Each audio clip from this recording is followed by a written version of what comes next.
Hing Chen from the Department of Cultural Studies. Yeah, but I just retired, and I used to be a colleague of Kiu Chi and PK, yeah, for almost 20 years. So I'm working in this university for a while. Yeah, and because of Professor Wen Taejin's delay of his flight, he could not arrive on time, so we have swapped the session number 2 and session number 3. So now we are actually in session number 3. So this is for our online audience, you know.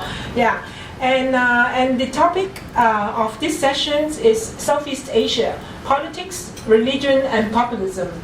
So we will have 7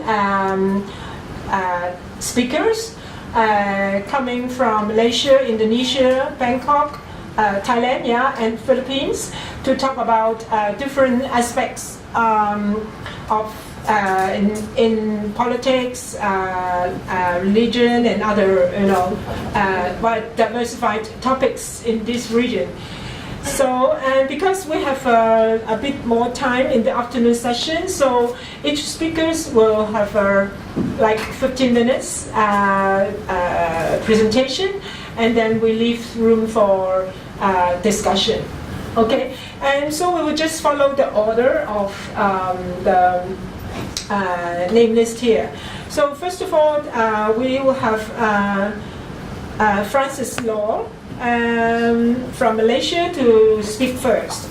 Yeah, and Francis is the ex-president of ALIRA, yeah, a multi-ethnic human rights and alternative development NGO and arena fellow. And he's the professor of politics at the University of Sains Malaysia in Penang. So please welcome Francis. Okay, good afternoon, everybody, and again, like the others, I'd like to thank, you know, Kiu Chi and her gang in Lingnan for this invitation for us to participate in this SSFS4 workshop and the Arena Congress. It's my pleasure to be here. Just something as a background, I was trained as a Southeast Asian person, and especially in the politics of the region, and I've done a lot of research in the different parts of Southeast Asia except for Burma. And however, in the last 4 years or so, I've had this wonderful opportunity to go to Burma for the first time in my life, and it has been a wonderful experience, and I've been able to go there about the last 4 years. I've been there about almost 25 times, I think.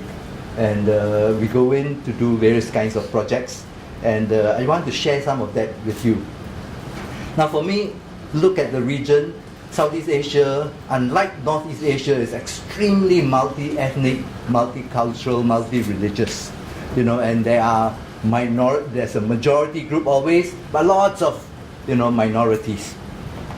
And for me, the crucial thing about this area is not that this region is, you know, like full of a lot of ethnic armed conflicts, you know, and Southern Philippines has that problem, Southern Thailand has that problem, even in the Isan area you have a problem, at least once upon a time. In Malaysia we have this multi-ethnic, multi-religious problem. It's worsening by the day. But, you know, it was, to my surprise and horror, actually Burma is the most complex and the most complicated of all. And in this regard, you know, I want to just inform you that there are 17 registered armed ethnic groups, you know, and one of the biggest problems that Aung San Suu Kyi has right now is that she's trying to call a national peace conference, and taking after what her father had done in 1947 when he called this Panglong conference, and the ethnic groups came together. And at that point in time, they already promised that one way out for the Philippines was to create a federal state. But of course, before he had a chance to do anything, he was assassinated. You know, the whole bunch of independence leaders were assassinated, And then in 1962, when this was the pretext that was used by the military regime to actually seize power, that actually the breakup of the country was in the offing, and this was due to ethnic groups, and this was because we accommodate their demand for a federal system. So the whole idea of federalism was just shunted aside. Subsequently, in 1988, again, they had elections for the first time, and Aung San Suu Kyi, had won, but she never got to become the prime minister of the country because she was then put under arrest and then subsequently for house arrest for some 12 years. So we are actually emerging out of a period in Burma, of about, if you go back to 1962, it's about 50 plus years of authoritarian military rule. Or if you go back to 1988, it's about 30 plus years. So a lot of the promises that you began to see happening in the Philippines, Thailand, even Vietnam and so on and so forth, was never appreciated, never enjoyed by the people of Burma. It's only now that you're emerging from this situation. For me, ethnic difference, religious difference, in and of themselves do not pose problems. It is not because of that. It is actually because of how the government, which is usually comprising the dominant ethnic religious group, how do they handle the minorities? First of all, politically, do you share power with them? Do they have a say in shaping the important policies of the country? Secondly, do they share the economic cake? And very often you can see that a major problem why the Philippines, southern Philippines is marginalized, and southern Thailand is, these are the poorest, among the poorest areas in the country. And thirdly is, what about national culture, national religion? And most of these countries coming out of independence, unlike the Western experience, we actually have people put in charge of cultural affairs and of religious affairs. So, these people then, do they promote equally majority as well as minority cultures or not? Do you even celebrate the holidays of some of these minority people? Or are you just essentially very Christian in the Philippines? Are you very, very Buddhist in the case of Thailand and Myanmar? And or are you extremely Muslim in the case of Malaysia, Indonesia, at the expense of the other minority groups? So I believe it's actually how do you handle the majority-minority issue that actually creates then tensions between dominant groups and minority groups. So not the difference in and of themselves, but because of this. Now, in the case of, for me, this is the guiding principle.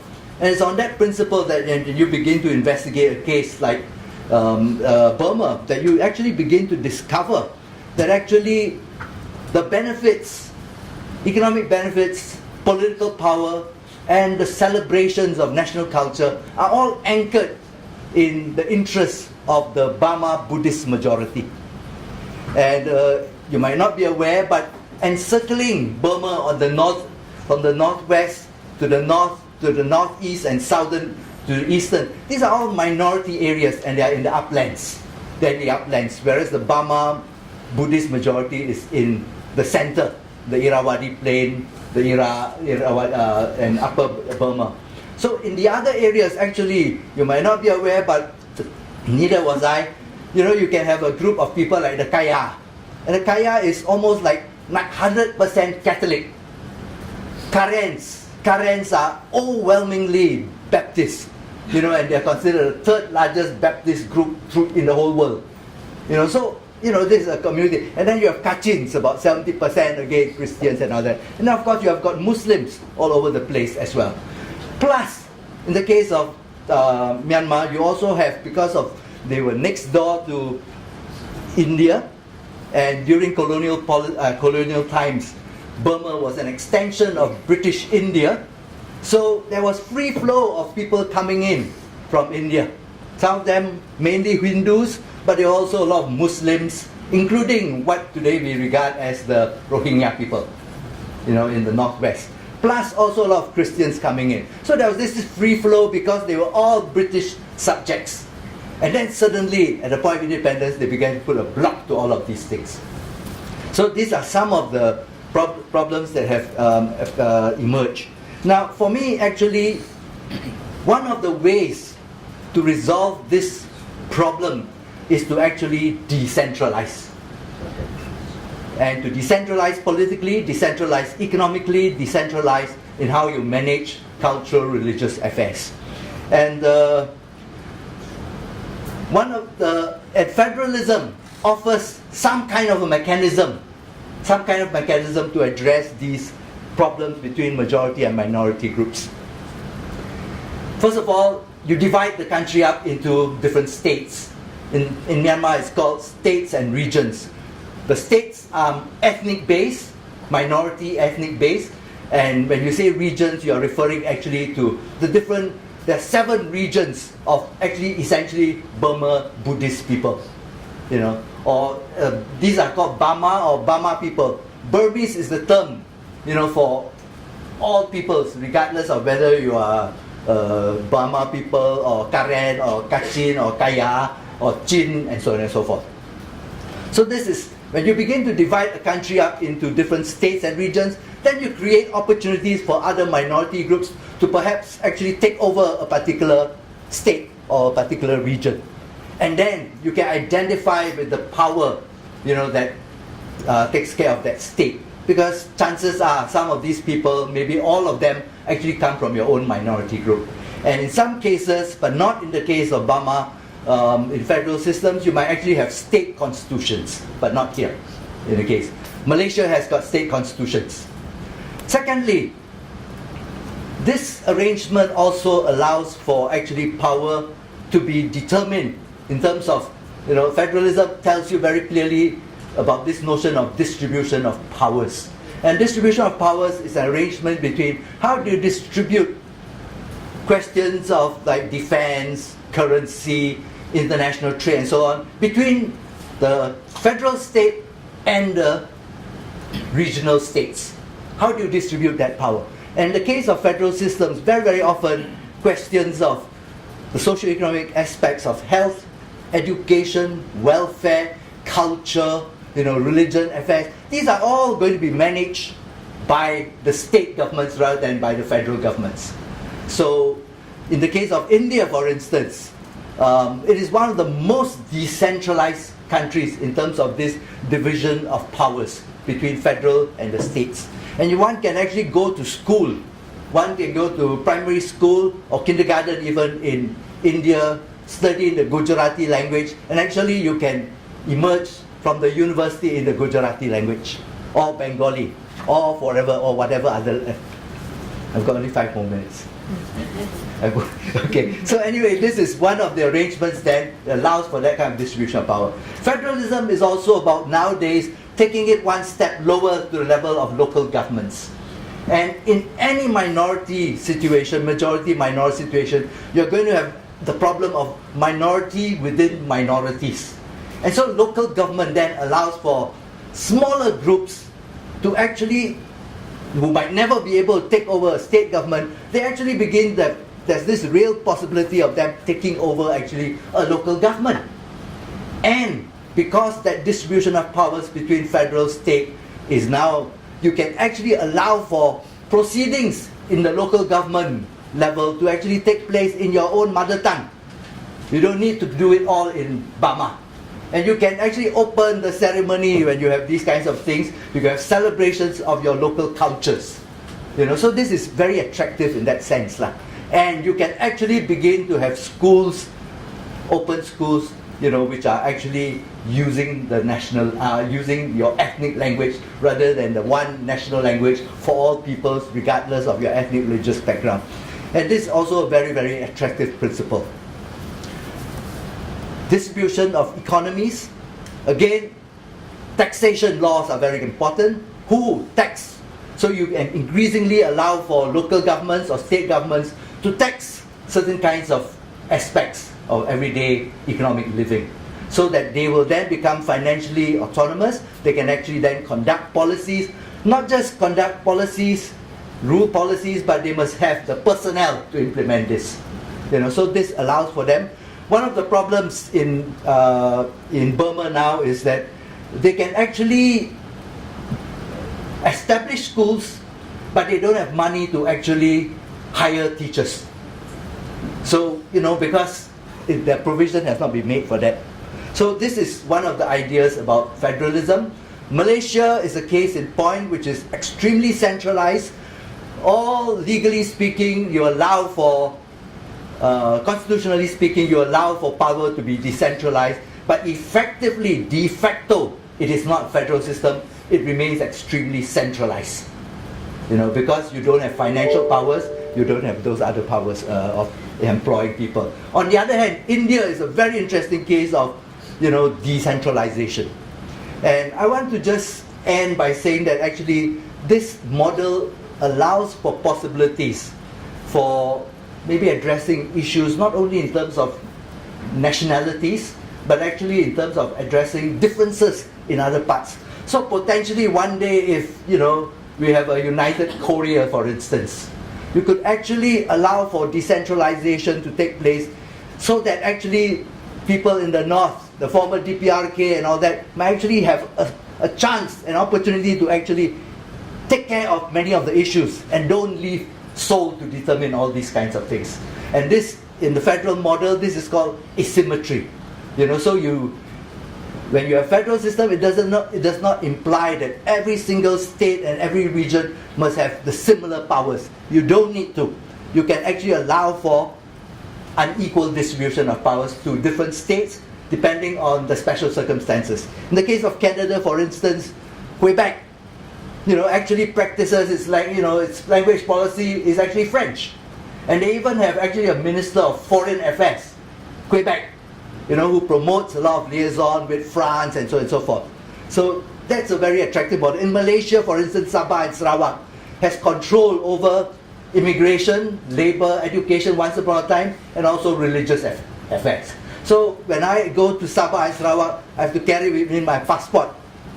And if I want to work and teach in the local universities there, I need to get a work permit and approval. And one of our colleagues, Andrew Area, is caught in this conundrum now, because he has a job, but he hasn't got a work permit to stay in Sarawak.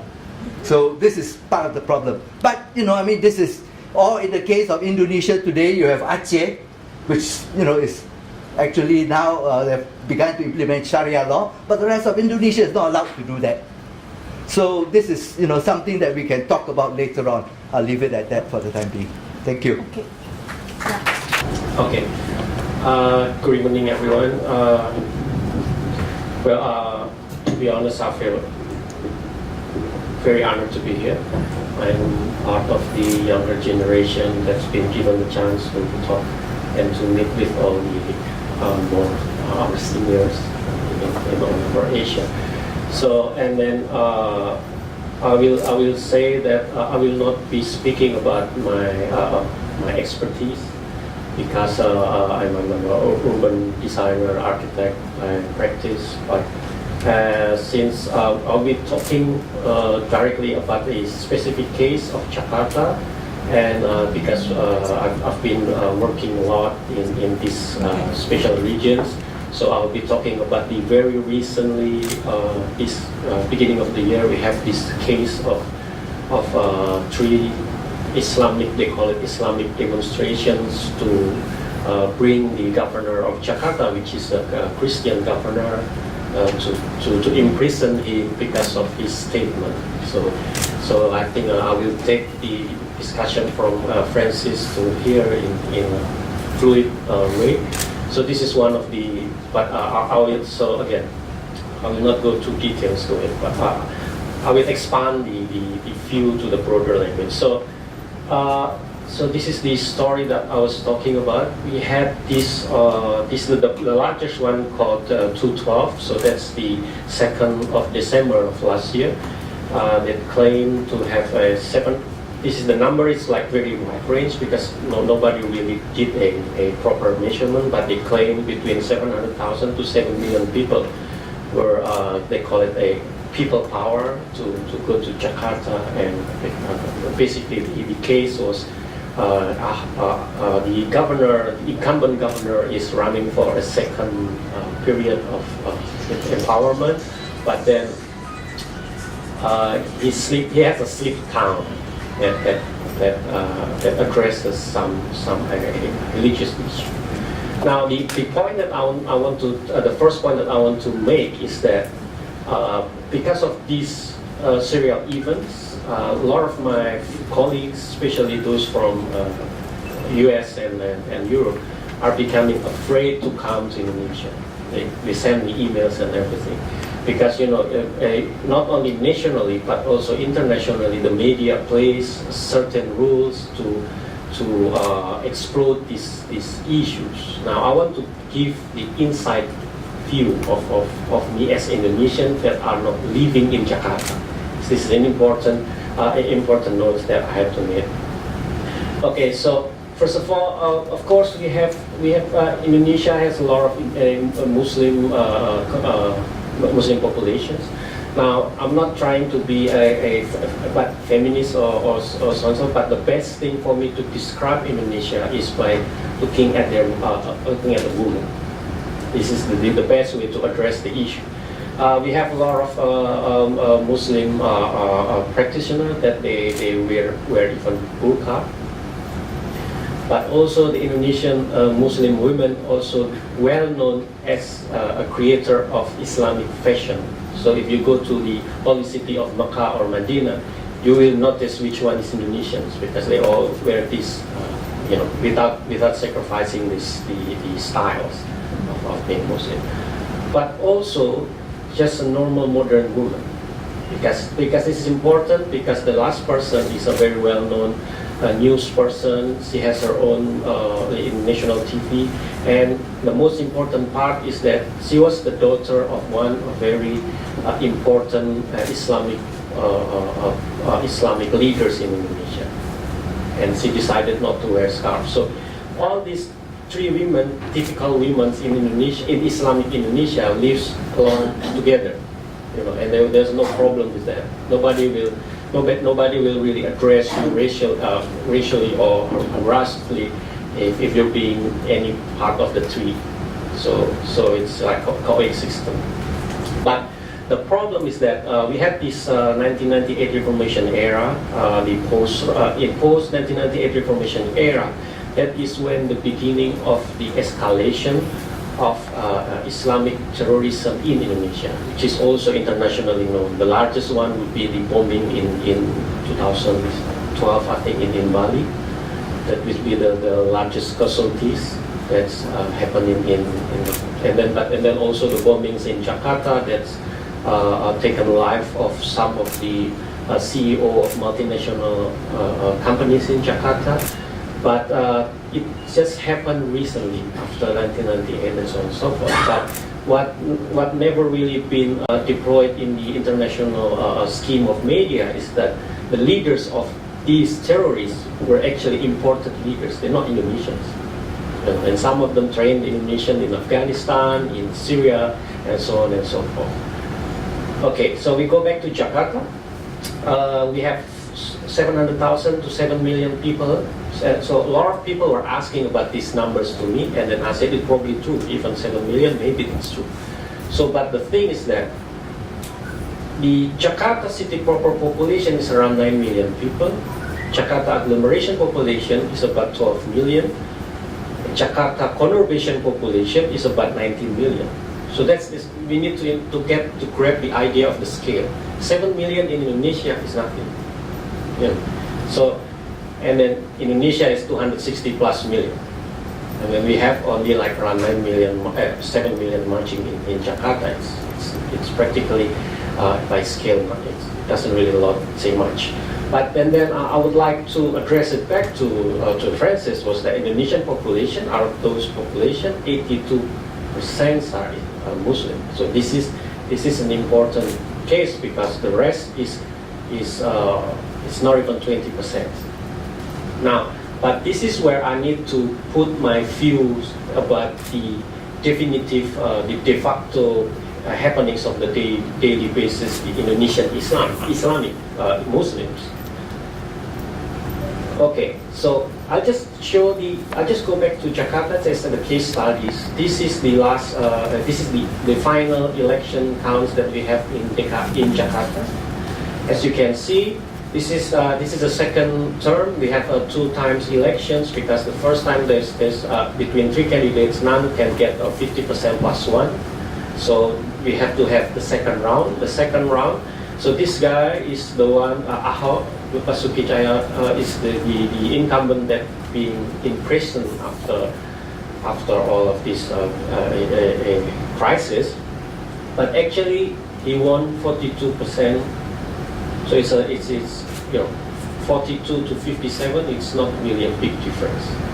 So I'm just trying to point the numbers that even if you in the mass media you see so many people demonstrate, actually the fact is that he doesn't really lose. It's a slight lose. And then I will just pass this. This is just like the members of the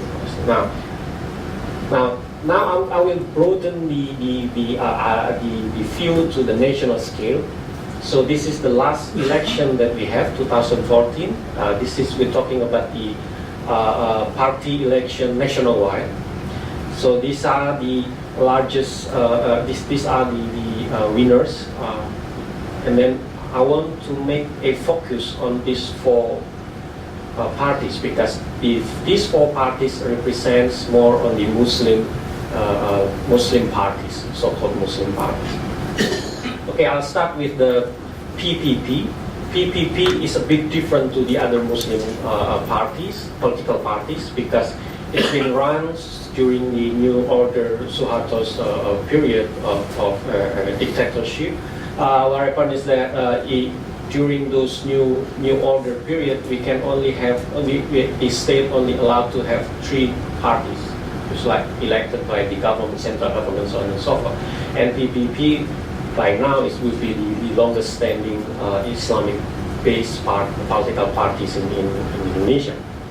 Now, and then going to the Reformation era after the new order, there are 3 different Islamic parties, strong parties that were established, which if we say it can be related back to some of the very old, long-standing social religious organizations. Just for the comparison, in Indonesia gained independence in 1945. So these 2 largest social religious organizations in Indonesia were born even before Indonesia was born.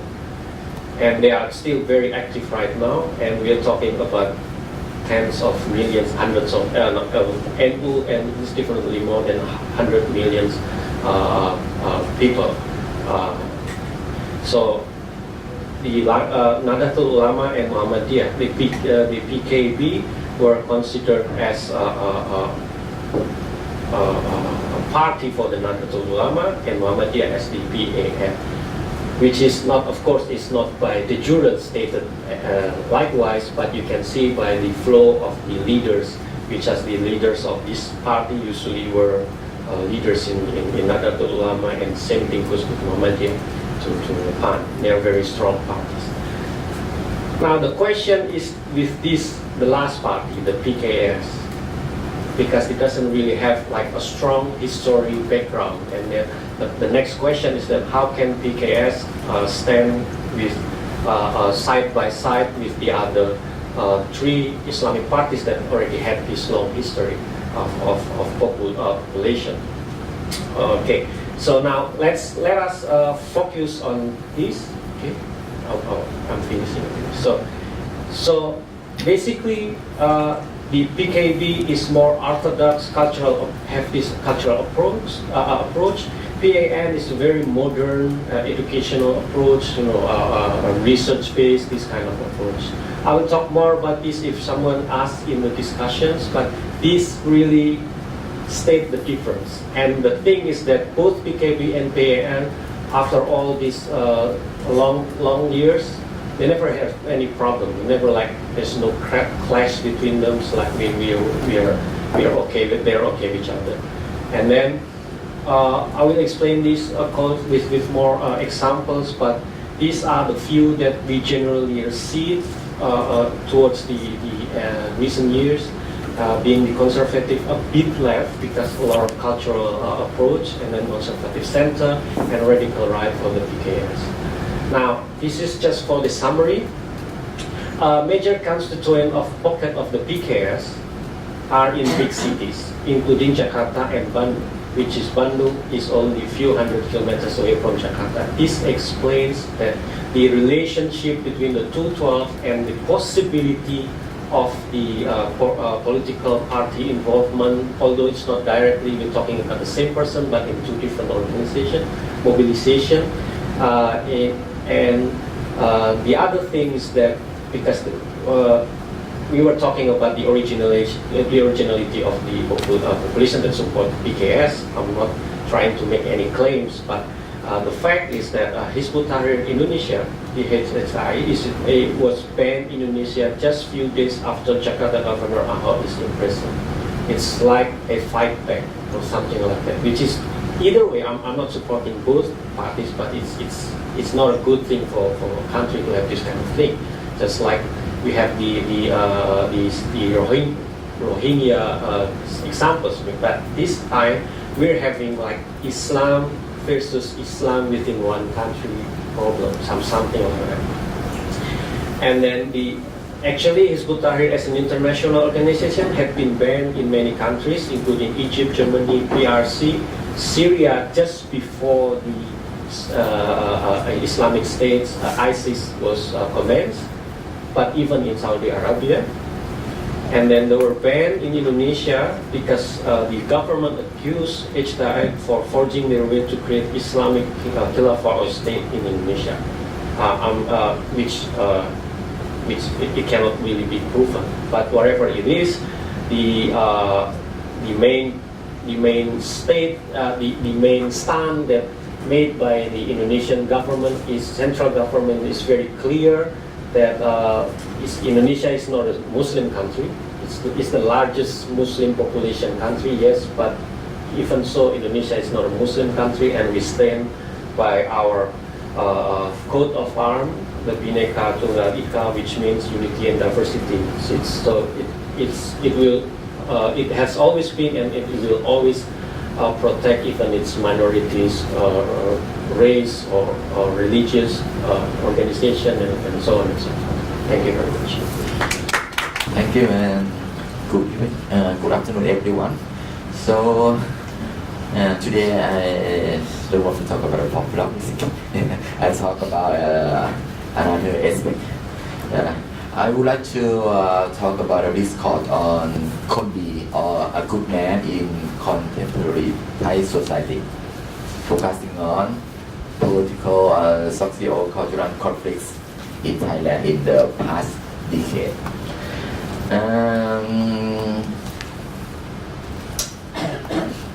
In Thailand, we have in the past 10 years, we have 6 government, 2 military coup, and 1 new king. Yes, I think you know. And along that 10 years, we have a lot of many conflicts, not only in the politics or religions, and conflict between the rural and the urban people, conflict about the red and yellow shirts. Actually, it's difficult to define who is the red or yellow now. Military coup came to power in Thailand in 2006. Before that time, someone say it's a good year of neoliberal government in Thailand. Thaksin Shinawatra.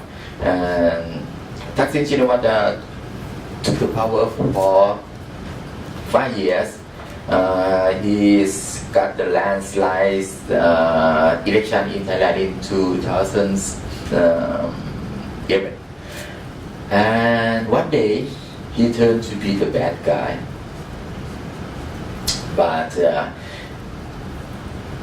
his political party, Thai Lak Thai, had many good policy for the farmer, for the working class, also for the middle class as well.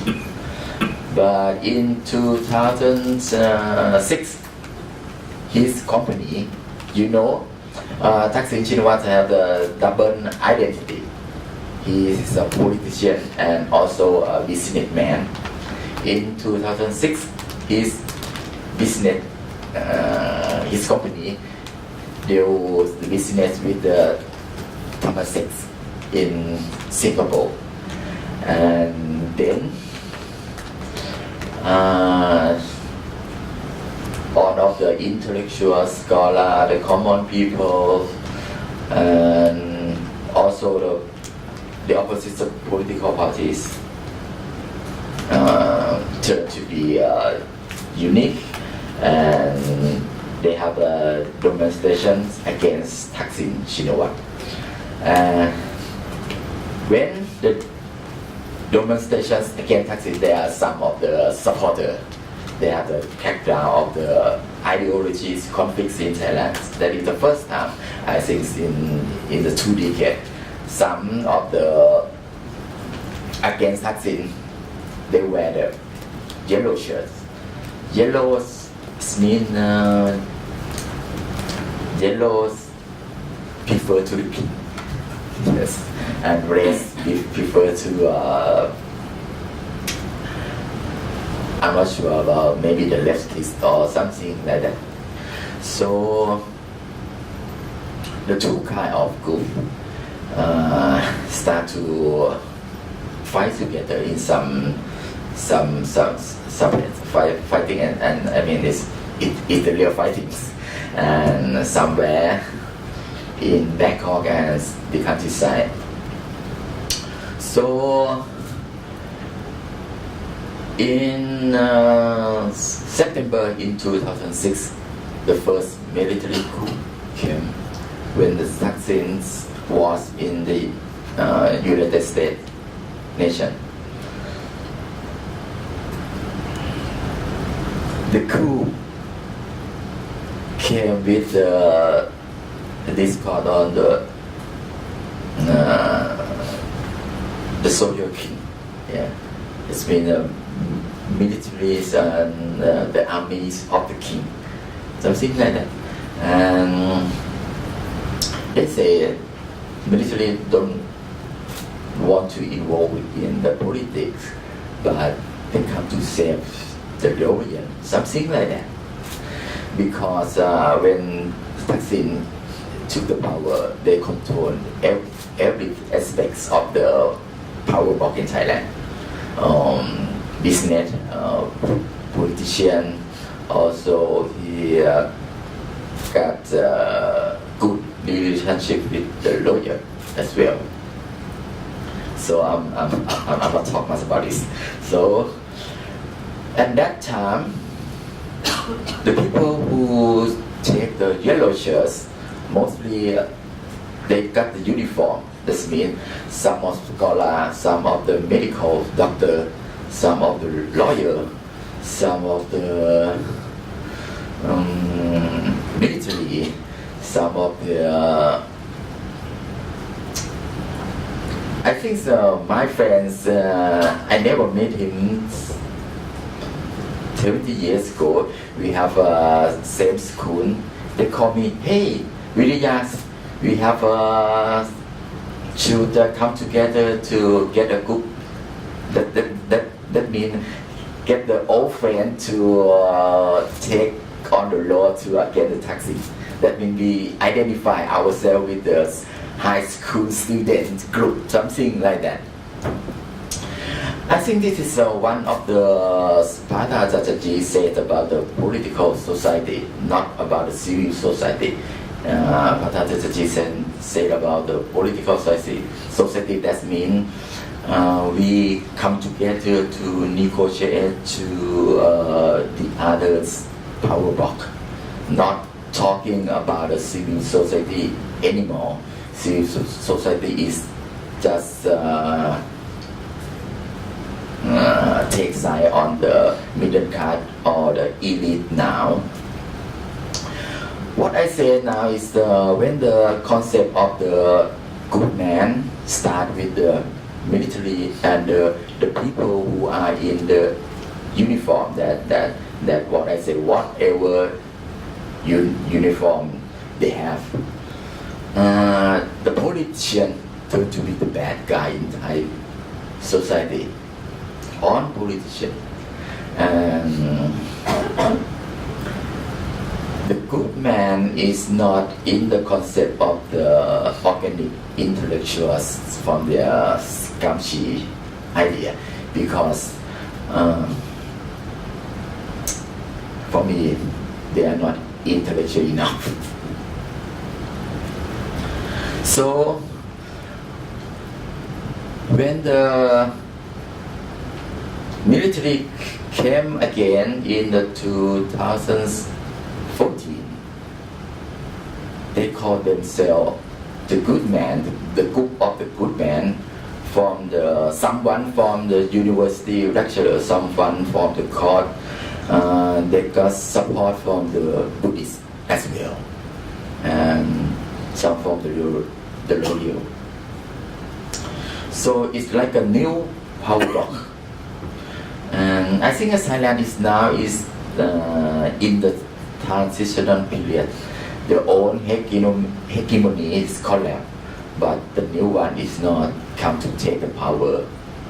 Maybe cannot take the power. So I think I have 5 minutes left. Yeah. Okay. So I don't have any conclusion because the conflict is still. Now we don't have any election. Maybe in the next 2 years, the good man still have a power. But what I think now is the common people, mostly the young generation, don't care much about the political conflict in Thailand. They make a news page or they make a news channel, new lifestyle. And what I try to understand the discourse on good man and the concept of the good man in Thai society, or the popular hero or something like that. I think it's not the conflicts about the politics. It's not the political conflicts. I think it's a conflict about the generation, because the good man's always the older or the elder or the people who get over 50 years old, something like that. And I try to understand and elaborate this concept of the good man, but actually it's still in my mind, and my work is still get the data and interview on the people who think about the concept of the good man.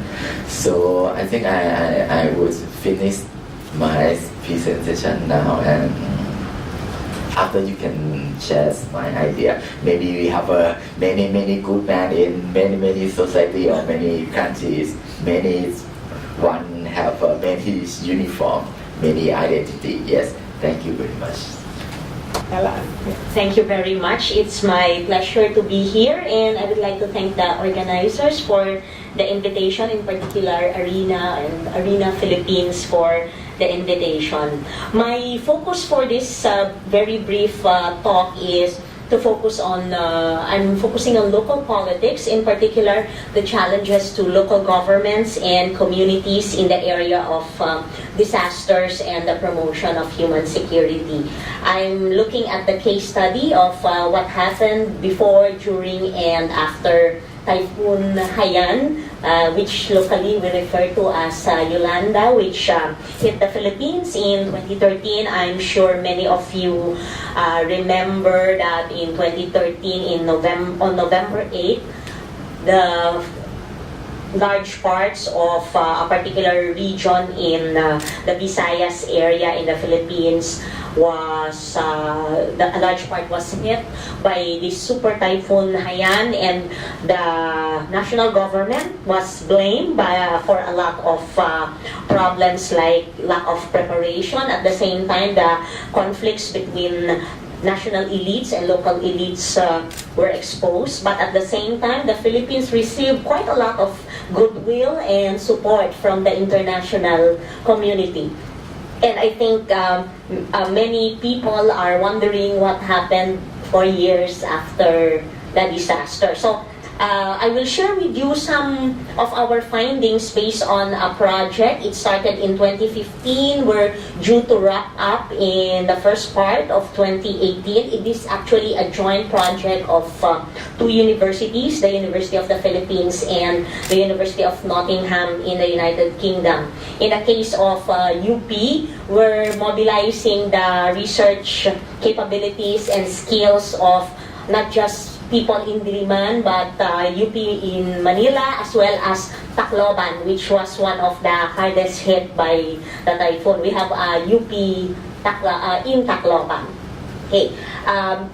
What I want to present is an assessment, or at least based on preliminary data, assessment in terms of the challenges and roles played or continue being played by Philippine local governments in disaster risk reduction and management. What we did was to use the lens of human security and resilience in looking at the issue, and we use a number of research methods to try to come up with answers to the question. So we have a review of related literature, key informant interviews, surveys, family interviews, and focus group discussions that we started conducting in 2015, and we're continuing with that process because we want to track how local communities are coping, particularly now that they are supposed to be in the reconstruction phase. We also want to focus not just on the views of experts, but to look at how people in communities affected by Haiyan or Yolanda have actually coped, how they view the national and local government assistance, and whether they have already rebuilt their lives after the typhoon. Let me go briefly to why we chose human security in combination with resilience as our framework. We look at human security basically in terms of addressing the protection of people, which involves both individuals and communities from critical and pervasive threats to their lives, livelihood, and dignity, including the downside of development. So it involves both top-down and bottom-up approaches, and it covers both conflict and development aspects for peace and sustainable development. It's related to the issue of resilience, which is often used when we talk about disasters and reconstruction, because resilience is the capacity of any entity, an individual, a community, an organization of a natural system to prepare for disruptions, to recover from shocks and stresses, and to adapt and grow from a disruptive experience. And in this case, it's the Super Typhoon Haiyan.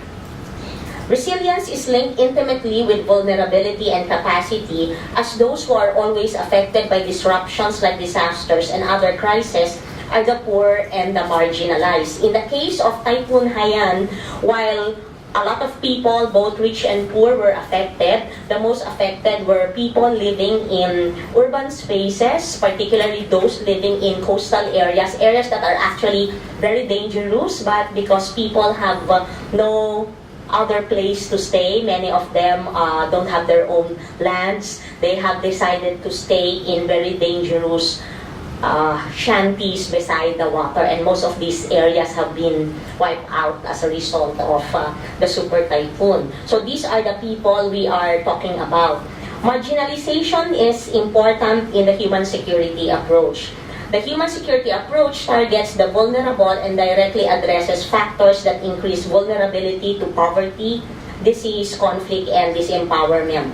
It also requires mechanisms to be established at different levels of government and to focus on governance to protect communities from threats. In the end, when we talk about resilience, it's not in the past, people would often characterize Filipinos as very resilient because they say we are always smiling even if there are wars, there are disasters. After Typhoon Haiyan, people say the Filipinos are very resilient because people are still smiling, even if they have lost their homes. But I think at this point, we are talking about being resilient and being secure, not just because people can still smile, but because people are now empowered, they know better, and they know how to prepare for future disasters and other threats. So in terms of some tentative findings, let me give you a few findings based on our study. First, it appears that despite the many criticisms about the national government, the Philippines has a strong set of policies, frameworks, and plans for disaster risk reduction and management. We have a DRRM, Disaster Risk Reduction Management Law, which establishes local councils at various local levels to replicate the National Disaster Risk Reduction Management Council's responsibilities. However, the problem is, particularly in the case of Yolanda, the specific working relationship between the national agencies and local government units remain unclear and confusing. Many local governments and councils also did not have local disaster risk reduction management plans. They did not have operational DRRM councils, and they did not set aside the required funds for disaster. And that was the reason why many of the local communities were unprepared for the Haiyan disaster. Another important finding is that the local councils were often understaffed or lacking professionalization, and a significant gap exists as the National Disaster Risk Reduction Management Council cannot supervise all the local councils. There was one of our case studies was the municipality of Tanawan, and it appeared in the it looked like it was the first Yolanda hit local government unit to be able to submit a complete rehabilitation plan and to designate focal persons to coordinate relief efforts across barangays. The other local government units were slow. It took them 2 or 3 years later to actually prepare rehabilitation plans. Based on assessments, another important finding is that the government played an integral role during the response efforts with the International United Nations cluster system, joining the government cluster system, and with most foreign agencies saying that coordination was good for the most part. However, different reports also highlight significant tension between the government and international government organizations, as the latter's response led to the sudden influx of international actors, which undermined the usual procedures and relationships established by the Philippine government. Difficulties of coordination and duplication became very prominent issues. We found out that in certain local communities, they received duplication. One particular family, for instance, received 3 votes from 3 separate international agencies. Sometimes they are lucky because they happen to be, the family members happen to be fisher folks, but sometimes they receive 3 votes, but they are not actually working in fishing. They are actually working in coconut farming. So you have replication and duplication because lack of coordination. The lowest level of local government in the Philippines, the barangay, we have barangay officials, and they became prominent in relief and rehabilitation. Though there are complaints about distribution of relief and rehabilitation assistance due to political affiliation and alliances, and this was of course magnified at the national level when President Aquino had a conflict with the mayor of Tacloban, who happened to be a relative of the Marcoses, particularly Imelda Marcos. But this was also replicated at the local levels with, for instance, mayors only giving relief goods to barangays whose officials are also allies of the mayors or supporters of the mayors. And there were also complaints on the part of constituents at the barangay level, the lowest level of the community level in the Philippines, saying that the distribution was not really based on priorities and needs. Sometimes it's only based on how close you are with the local officials. In the aftermath of Yolanda, international aid agencies and NGOs were extremely active. But as of November 2016, many of these aid agencies had pulled out from the region and much of the aid dried up. This left people worse off than before as the drying up of material provision and employment prospects coincided with the exit. This left a bulk of the responsibility of recovery and reconstruction on the part of the national and local governments. Many individuals and communities still experience vulnerabilities or insecurities, lack of sustainable livelihood, inadequate and unsafe housing, and the inadequate provision of utilities such as water and electricity, and incomplete infrastructures such as roads and drainage in the resettlement areas continue to threaten human security. It appears that many of the people who were affected, which from the very beginning before Haiyan affected them, many of them were actually living in very precarious states already, and many of them had difficulty finding regular jobs and income. And because of this, they lost a lot of livelihood opportunities. During the relief stage, some of them benefited from the cash for work programs of many of the aid agencies in coordination with the local government and national government agencies. But until now, the employment and livelihood opportunities still elude many of them.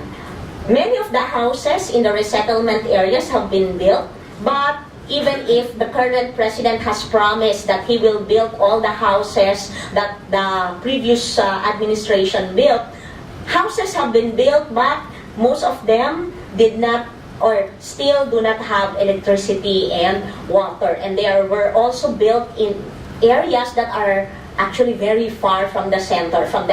So many people who were awarded houses have decided actually to go back to the dangerous zones because that's where they get their livelihood. So they would rather go to the dangerous areas and risk being affected again by another typhoon because they cannot find work in the faraway places where they were given houses. The capacity to protect themselves, their families, and communities from future disasters and day-to-day security issues remain tenuous in many cases, except in areas that receive training in disaster resilience. We actually found out a number of localities that continue to work with a number of international NGOs, and now they are receiving training in livelihood. Some of them are receiving training in disaster resilience, but this is uneven in many of the areas that have been affected by Yolanda. Instead of being empowered with the tools and resources to rebuild and enhance their resilience, most communities and individuals have no control over the trajectory of their recovery, which further entrenches them in their marginalized and insecure position in society. But there are a number of relief and rehabilitation strategies that are mindful of local socio-cultural norms and economic realities as they relate to risk and resilience. These cases are more likely to succeed, but they are often very few, and many of these have already been turned over to the local communities. It is also important to give communities participation and voice in crafting disaster and rehabilitation plans. So in terms of lessons that we can learn, and this is just a tentative list because we have not yet wrapped up and finished with our data gathering, one important lesson is that even with plenty of aid agencies present, there should be coordination with national and local governments in terms of identification, distribution, and prioritization of appropriate aid. The role of the national government, particularly key agencies like the Department of Social Work and Development, as the coordinating and monitoring agency is very crucial. A second lesson is that capacities and accountability mechanisms of national government agencies and the local government units must be enhanced because obviously in the case of Yolanda, they were actually very ill-equipped to handle disaster and rehabilitation. A third and final tentative lesson, is that local civil society organizations, people's organizations, and communities themselves must also play a role in rehabilitation and recovery. The whole process from planning, management, relief, rehabilitation and reconstruction must involve the communities themselves so that the plans and responses are appropriate and empowering, thereby in the process improving their human security and resilience. Thank you very much. My presentation will be a 134-year history of the rail-based mass transit in Metro Manila. But this will be just in 15 minutes. In the history of rail-based mass transit in Metro Manila, there was never a time when the state, be it colonial or foreign, was not dependent on foreign or private capital or both to construct, operate, and maintain, say, railways. In the 1870s, the Spanish colonial government in Manila first entertained the idea that the colonial capital, which was recently open to world trade, needed a rail-based mass transit. The population then of Manila was around 200,000. Almost a decade passed before there were any serious takers. Jacobo Zubel, a Spaniard born and raised in the Philippines, and the founding patriarch of the still dominant Zubel Ayala business clan, through his connections with bankers in Madrid and using his own wealth as part of the landed elite, managed to put together the Compañía de las Tranvías de Filipinas. Zubel's company, through a royal concession, was given the monopoly to build and operate a tramway system in Manila for 60 years. In 1883, horse-drawn trams began plying 4 lines in Manila. The lines connected the populous suburbs with the political and business centers of Manila. 5 years later, a steam-driven tram plied the line connecting Manila and one of the towns north of it that was rich in agricultural export crops, specifically sugar and tobacco. For 13 years, Manila was serviced by this tramway system. The War for Independence against Spain and the subsequent Philippine-American War at the turn of the 20th century derailed any development related to rail-based mass transit. After the brutal war of conquest, the Americans were determined to turn a profit in the colony that they purchased for $20 million from Spain. The revolution and the war reduced the viability of the Compañía de las Tranvías de Filipinas. As with other Filipino-Hispanic business ventures then, it became a target for acquisition of American carpetbaggers.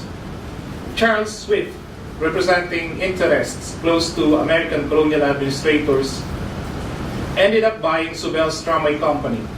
Bundled with it is the franchise of the Lone Electric Company in Manila then.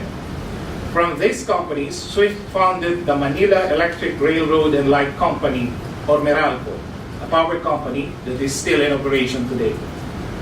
In 1905, Meralco started running in the streets of Manila its electric trams. A year later, Swift formed another company, the Manila Suburban Railway Company, to carry out his planned expansion in the east and south of Manila. He had to do this because when he bought Zubel's company, the Americans honored the extent of the franchise given by Spain. The operation of the horse-drawn and steam-driven trams did not contemplate venturing into the sparsely populated towns surrounding the city. Add to this the expansion, also to the east and south of Manila, of the Manila Railroad Company, the train company founded by the British in 1892. When the Americans took over its operation, their goal was to lay train tracks from north to south of Luzon, the main island in the Philippines, with the main hub in the then metropolitanizing Manila. What started as a 20-kilometer track for the horse-drawn tranvia or tramways became an 84-kilometer electric streetcar system, servicing a city of 400,000 people by then.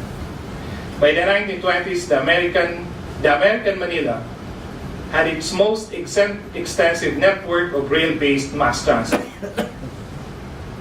The 84-kilometer electric tramway system has not been surpassed by the present lines servicing Metro Manila, which is only 50 kilometers in total.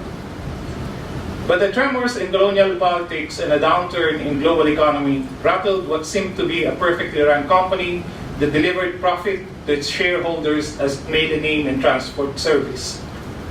The recession caused by the First World War and the determined effort of the American Governor General to Philippinize the government bureaucracy caused a mild panic in Meralco shareholders. Fearing that the company could be nationalized or simply turned over to Filipinos favored by colonial rulers, Charles Swift tried to jump the gun in 1920 and offered the sale of Meralco to the colonial government. This was 3 years after the government in Manila bought the Manila Railroad Company from its British and American owners. The government declined. Swift and company were finally able to get out of Meralco when it was sold in 1925 to the Associated Gas and Electric Company, or AGECO. AGECO retained the Meralco name. It was under AGECO that Charles Swift's fears of what could happen to Meralco during his time were realized. In 1935, the Philippine Commonwealth was inaugurated, which means in 10 years' time, the Philippines would be independent of the United States. But nationalization was the more immediate threat to Meralco. It was AGECO itself. AGECO went bankrupt during the Great Depression and was placed in a trusteeship by the U.S. Securities and Exchange Commission. For almost a decade, the ownership of Meralco was in limbo. When in 1942, the U.S. Securities and Exchange Commission issued a divestment order to sever from AGECO several of its companies, the government of the Philippine Commonwealth, then in exile in the United States, supported the motion that Meralco be temporarily exempted from such order. The Commonwealth government believed that Meralco could be more easily rehabilitated, since this was during wartime, with the financial and technical backing of the parent organization. The Second World War, however, forced Meralco to totally abandon its streetcar system. During its occupation of the Philippines, the Japanese forces tried to operate the streetcars by bringing in technicians from Taiwan. But for some period fraught with increasing technical deterioration, some streetcars ran. But in the battle for the American and Filipino forces trying to reoccupy Manila in 1945, the Japanese forces used the streetcars to block the advance of the reconquering force. The streetcars were burned, the tracks bombed to pieces. In 1946, when Philippines was granted independence by the United States, Meralco limited its operation to power generation and distribution in Metro Manila. For the next 20 years, with the population of Metro Manila ballooning from 1 million to 4 million, nobody in government bothered to revisit the pre-war rail-based mass transit. Much more planned to build a new one. Briefly, in the 1960s, however, a plan for a monorail surfaced. There seemed to be some traction to the plan. In 1966, the Philippine Monorail Transit System was formed and awarded a franchise to construct and operate a monorail system in Metro Manila. Financing would have come from a German consortium. The incorporators were mostly alumni of the College of Engineering of the University of the Philippines. The then Philippine President Ferdinand Marcos, however, refused to issue a sovereign guarantee on the loans that will be taken out, both foreign and domestic, to build the monorail system. Manila's monorail dreams faded in a miasma of neglect. A decade later, with Marcos at the height of his powers as a dictator, competing foreign urban and transportation planners, mainly Japanese, Americans, and Australian and their local agents, paraded before Marcos' comprehensive plans for modernizing the mass transit in Metro Manila. With the plans, of course, came various inducements. Before this, the most that Marcos did to address the issue of mass transit was to order in 1972 the struggling government-owned Philippine National Railways. This is the same company that was nationalized in 1918, the Manila Railroad Company, to have a commuter line operation within Metro Manila. This commuter line still operates today, though on much shorter points of destination and shorter hours of operation. With pittance for state subsidy, the trains are maintained via and this is the wording of the engineers themselves, via cannibalism. That is by hacking out serviceable parts from unserviceable engines and rolling stocks, and then putting these parts together again in one serviceable unit. This is what the Philippine National Railway is offering in its line.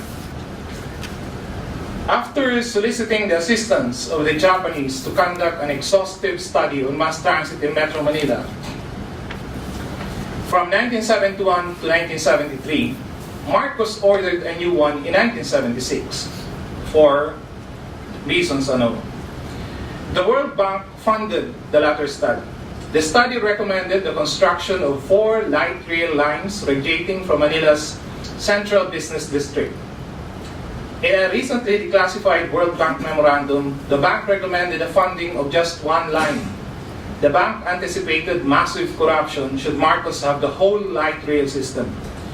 And even at a single line that Marcos was able to construct, allegations of corruption trailed the line from construction to operation. The construction was given to one of his cronies. A loan was secured from Belgium to finance the construction. As expected from such loans, companies from the lending country almost always have a lead role in the project that their country financed.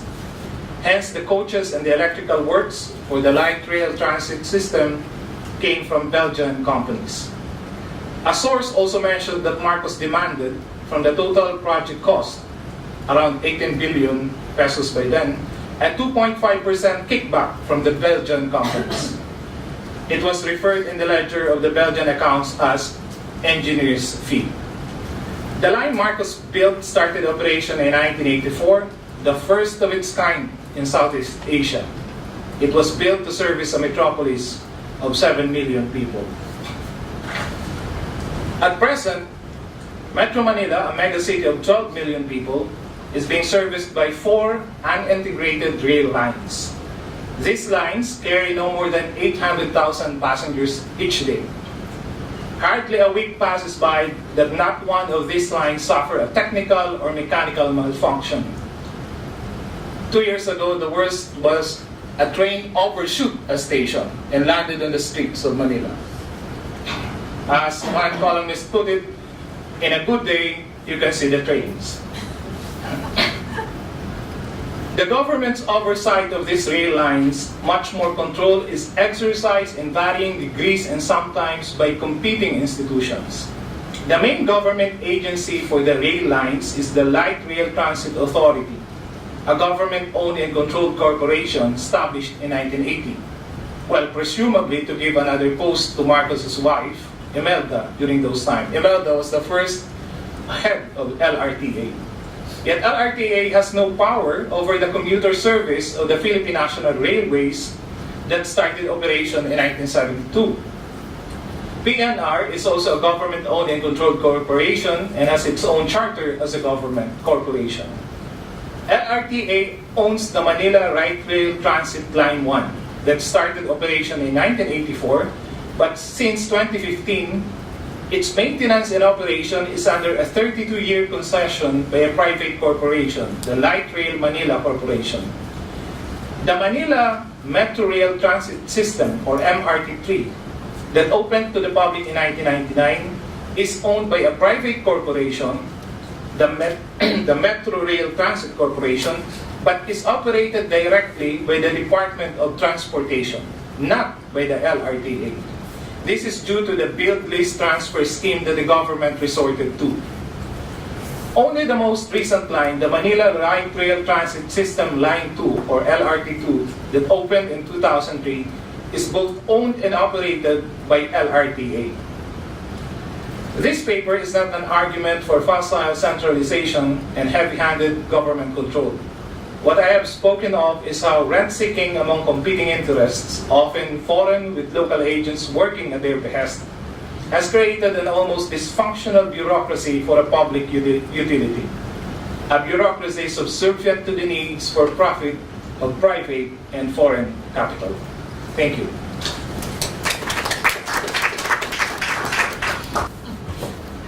So, thank you. I'd just like to apologize because I lost my voice.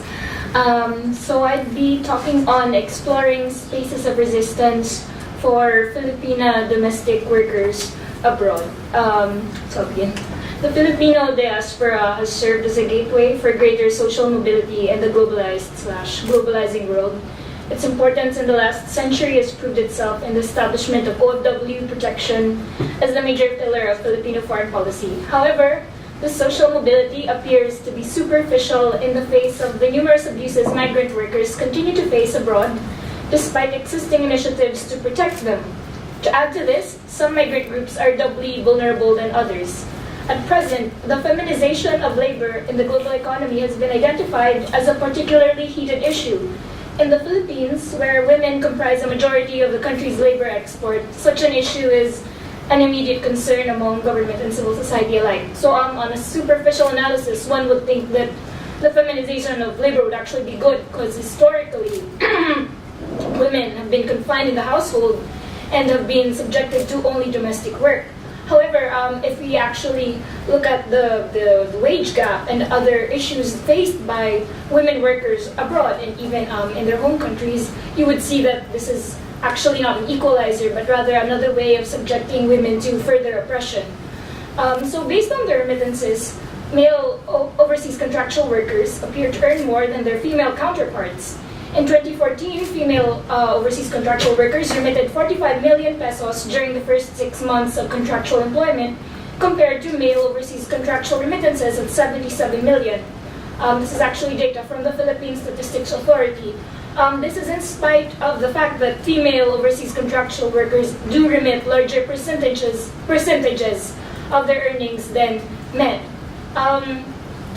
A brief overview of the history of migration in the Philippines. It actually dates back as early as the 1920s and 1930s with the so-called manongs who served as farmhands in the vineyards of California.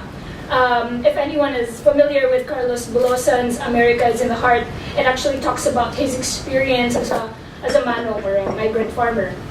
Later on, however, the boom actually increased in the 70s during the Marcos regime, which encouraged the labor export, and so Filipino migration started to really take off from there. And so as with the previous waves of migrant labor, discrimination and persecution abroad brought to government attention the need for policies protecting overseas employees. Because of their steadily growing number, the government has placed migrant labor as a central pillar in its diplomatic policies. After the floor contemplation case in Singapore during the 90s, it became apparent to the Philippine government that overseas contractual workers were in need of protection. In 1995, the Republic Act 8042, or the Migrant Workers and Overseas Filipinos Act, was enacted. The RE meant to ensure protection for migrant workers from pre-migration to return to the Philippines. At present, there are also current initiatives from public and private institutions which aim to generate more local employment for the workforce. However, returnee programs appear to fall short, as continuing unemployment and underemployment in the Philippines push workers to seek still their fortunes abroad. You kind of see the disparity here, that while the government says that they want their migrant workers to return to the home country, it doesn't seem to provide any long-term policies or any long-term programs to keep them there. So the interest of the study focuses on the experience of Filipino overseas domestic workers specifically and how they operate within the globalized space. To add to the official numbers, many female migrants go undocumented, sometimes through illegal recruitment to escape poverty or stifling home relationships. Despite their educational attainment, many women migrant workers struggle to find recognition abroad. Some studies have found that university degree holders can sometimes earn only as much as women who have finished primary schooling. And looking at whether Filipino overseas domestic workers create spaces of resistance in restrictive receiving countries, we first define the concept of spaces of resistance. We have to unpack that in a sense, I suppose. However, because spaces of resistance answers the questions of both where and how, we must first look at the concept in its definition of space and then in its definition of resistance.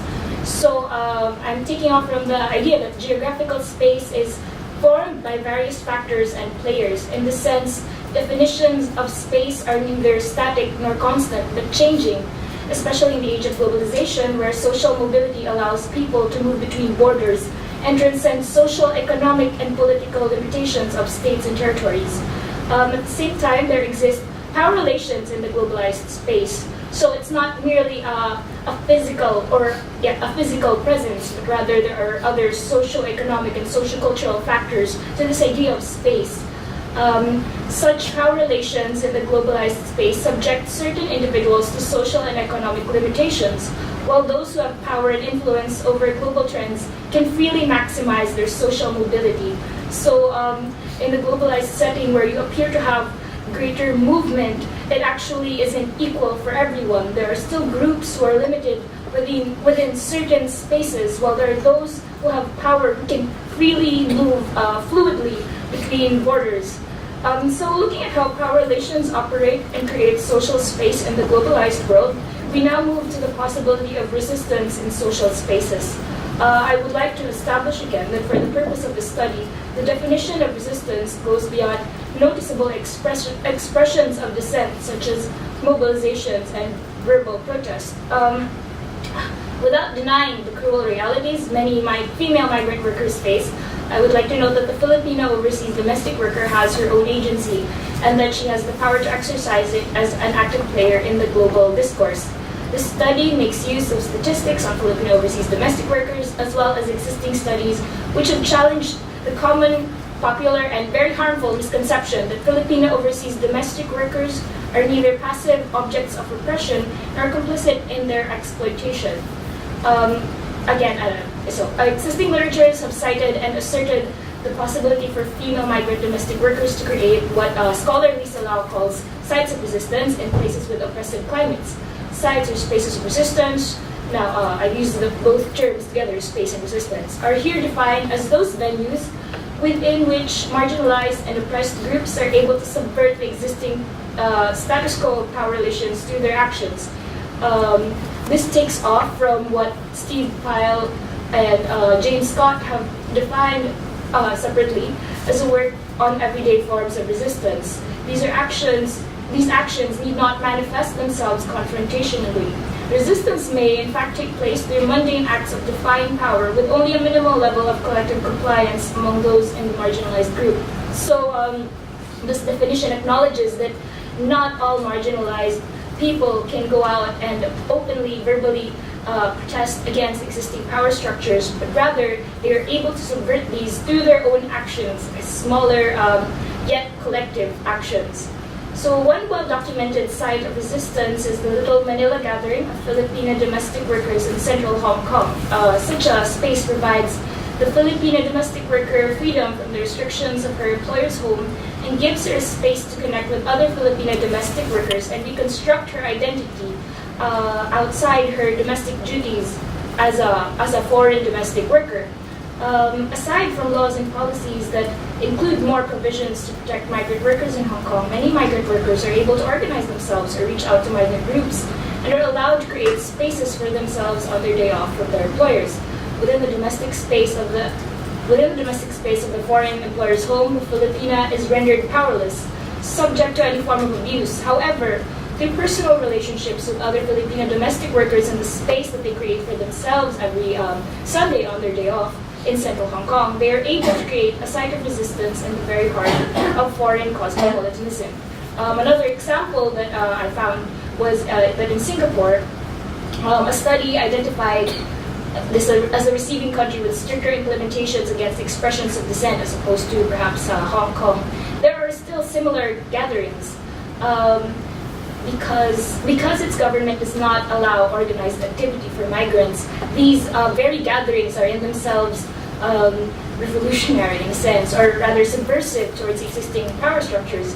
It appears then that the formation of communities and their occupation of public space has become one of the central images of the Filipino migrant domestic workers' resistance in the foreign public sphere. In both the cases that were mentioned, Singapore and Hong Kong, it is through this collective action, alongside efforts of migrant worker groups and migrant labor campaigns, that allow the foreign domestic worker a mechanism to influence formal regimes. The erasure of the Filipino domestic workers' presence in the foreign public space and her isolation from human contact outside the employer's home highlights the element of resistance in the formation of migrant networks and communities in receiving countries and the act of stepping out into the foreign public arena. So we see here that without directly opposing the existing power structures within the globalized space, these acts do challenge the relations between employee and employer, domestic and public, and thus render them some form of resistance. But my study looks at Filipino domestic overseas workers based in West Asia, although this one that I'm going to say is rather still ongoing. I'm hoping to develop it further in the future, particularly in Kuwait. As of 2015, 56.3% of OFWs are situated in West Asia. This is the highest percentage of OFWs in any receiving region worldwide. The economic boom of Gulf countries in West Asia came with the discovery of oil reserves in the region. This made it a lucrative destination for migrant workers, most of whom were comprised of construction workers and household help, which were largely demand for the fast-growing economy. Among the countries in the Gulf region, Kuwait ranks third as a receiving country of OFWs, next to Saudi Arabia and the UAE. In 2015, Kuwait passed a law on the recruitment and employment of domestic workers. The law took effect in 2016, limiting domestic workers to 12 working hours daily and granting them 30 days of annual paid leave, a sick leave, as well as a weekly day off. The law further grants an end-of-service benefit at the end of the service contract and prohibits employers from confiscating workers' passports. Employers are also not allowed to hire domestic workers below 20 and over 50 years of age. So it sounds like a pretty good deal, right? However, despite such changes, abuses against migrant workers remain apparent, especially for doubly vulnerable groups such as female domestic health. Provision in the law for domestic workers remain lacking in protecting migrant workers' rights. This is highlighted by news such as the execution of Jakatia Pawa, a Filipino domestic worker in Kuwait, right after the establishment of Kuwait's new labor law. And this was also followed by a reported death of another Filipino domestic worker who was battered by her employers. Further, the country remains controversial in its treatment of foreign domestic workers, particularly its continued use of the kafala system in its policies and immigration laws. The kafala system, which acts as a sponsorship setup in the employee-employer relationship between migrant workers and their employees, allows employers certain legal abilities over migrant employees.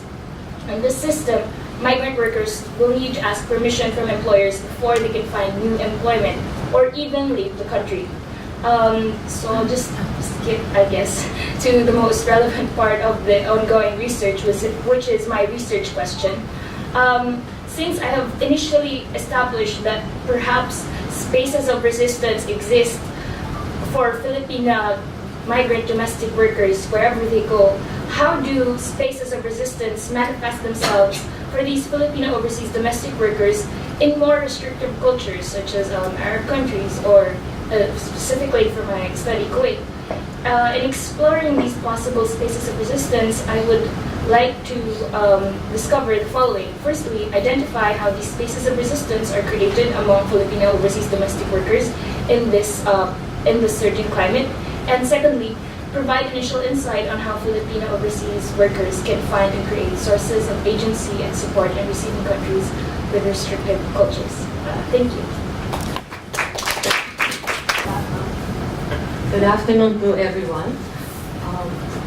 My paper is on Philippine Technocracy in Class Politics and Policy Making. It looks into the nature of the impingement of class politics, that is inter-elite as well as intra-class conflicts on technocratic decision-making, which characterizes the post-martial law period, and this is from 1986 to the present. The first part will examine the conflicts within the technocracy and inter-elite dynamics in policy-making, as it is also shaped by the issues of corruption and elite relationships with the president. The second part, on the other hand, will highlight the role of left-wing civil society organizations, or CSOs, in intervening in technocratic policymaking.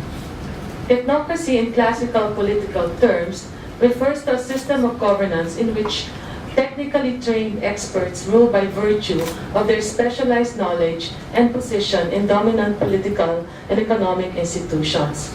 during the post-martial law period, the technocratic paradigm was expressed within the context of neoliberalism in an era of globalization. This meant a more intensified call for liberalization, free trade, as well as further deregulation, privatization, and the breakup of monopolies and a capitalist market-led development, as opposed to the authoritarian state-led development during the martial law period from 1972 to 1986. The post-martial law period also witnessed inter-elite conflicts which impacted on technocratic policymaking. In general, although Philippine presidents generally recruited technocrats who represented the neoliberal development paradigm, elite conflicts associated with the president obstructed economic policies. An example of this was when the Ramos administration from 1992 to 1998 broke up the country's monopolies in certain sectors such as the telecommunications industry, signaling his commitment to market reform and full economic liberalization. This was unlike under the Corazon C. Aquino presidency from 1986 to 1992, whereby crony capitalism through monopolies continued to prevail. An example was Mrs. Aquino's natal family, the Coancos, who continued to monopolize the telecommunication industry through the Philippine Long Distance Company, or PLDT, prompting the criticism that she was protecting her own crony network. Such a network was referred to as Kamag-anak Inc. or Relatives Incorporated.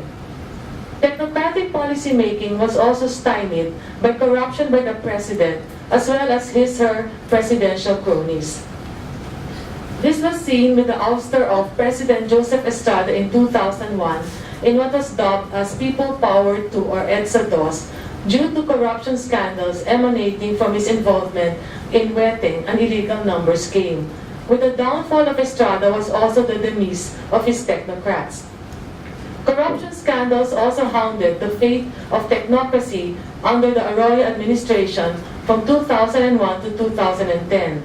This led to the massive resignation of 10 of Arroyo's economic and social technocrats, the first ever in Philippine history.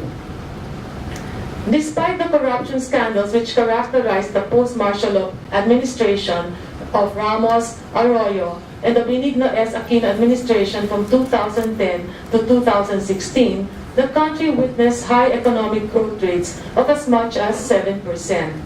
This, however, was not shared by the vast majority of the Filipino people.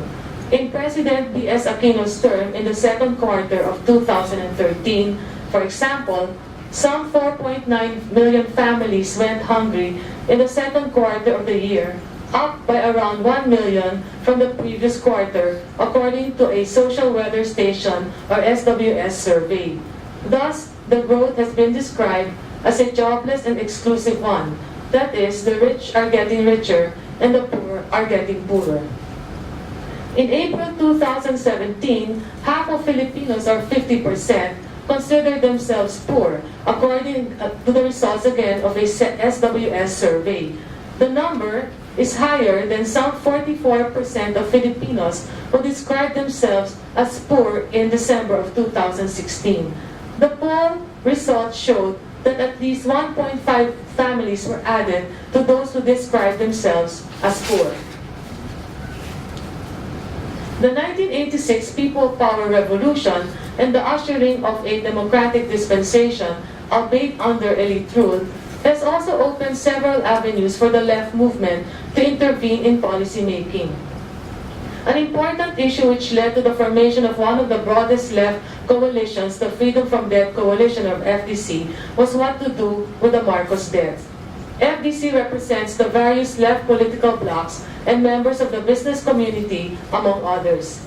During the time of President Corazon Aquino, the total annual debt service payments was $3.6 billion in 1990, and this increased to $10.2 billion in 2003, a year after she left office. An FDC strategy, which is also pursued by other CSOs during the post-martial law period, was to work closely with members of Congress. And in the current Duterte administration, under the initiative of FDC, the 2017 government budget provide for a debt audit of questionable loans incurred by the Philippine government. At the global level, FDC was in the forefront of the establishment of the Structural Adjustment Participatory Review International Network, or SAPRIN, which called for popular participation in the structural adjustment process and a change in the orientation of the IMF towards short-term solutions. Another way in which left-wing CSOs are also able to intervene in technocratic policymaking is through the institutionalization of their participation in this process. This was seen under the Estrada administration when the Department of Agriculture established the Task Force on WTO Agreement on Agriculture Renegotiations, or TFWAR. TFWAR is a multi-sectoral consultative body composed of 28 representatives from state institutions and agencies, which have a key participation in trade policymaking and stockholders.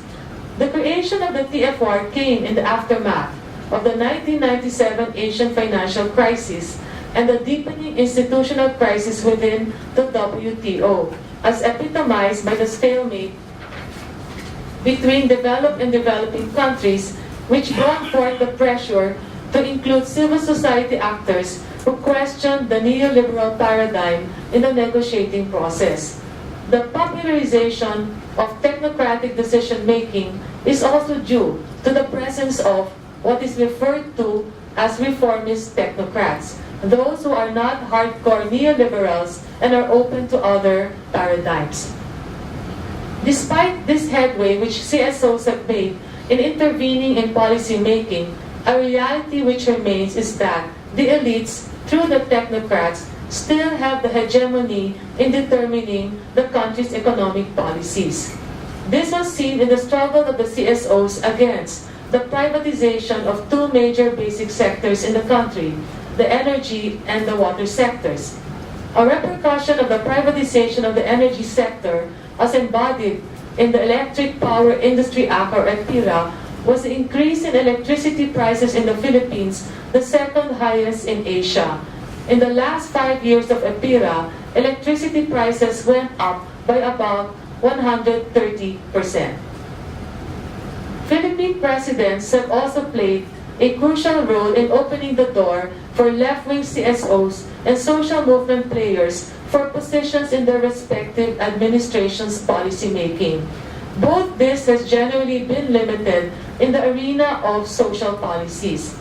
Under the Ramos administration, there was an attempt by the President to address the problem of exclusive growth through the social reform agenda, an anti-poverty program aimed at addressing social inequalities. This was also the same for the succeeding administrations under Presidents Estrada, Arroyo, and B.S. Aquino, which sought to come out with social policies which will bring about inclusive growth.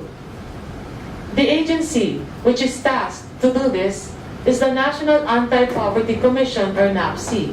The NAPC, however, is a marginalized government agency which has generally taken a back seat to the more dominant economic agencies such as the Department of Finance, the Department of Trade and Industry, where the economic technocrats reign.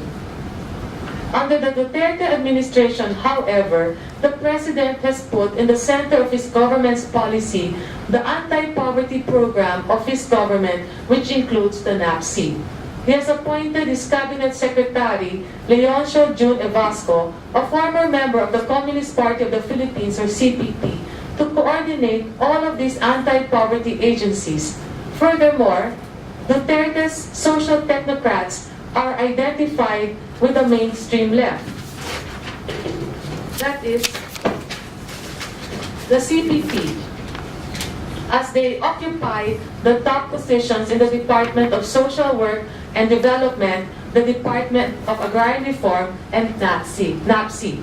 This is not surprising, as President Duterte styles himself as a socialist and has close associations with members of the CPP, foremost of whom is the CPP founder, Jose Maria Sison.